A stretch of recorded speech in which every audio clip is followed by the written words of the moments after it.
Well, the question was, when do I find the best time is to read the Bible? Well, I wake up very early and I read the Bible, and I've actually tried to take the pattern of Daniel. And so I do it 3 times a day. Yeah.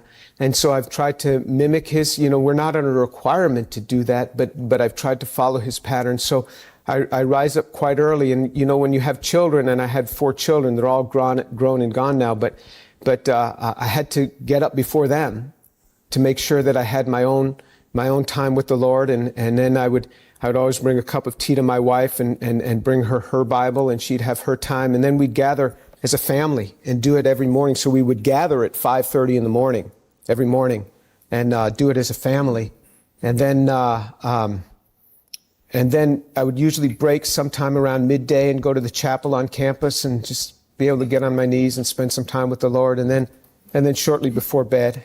But my main reading time was in the morning. And it was much more than just a reading time. It was really a time of meditation, because the scriptures, as I studied the scriptures, I noticed that it does speak of reading the scriptures, but it speaks more often of meditating upon them, which is a slow, contemplative, pensive, and asking God to speak to me. And it's really amazing what happens.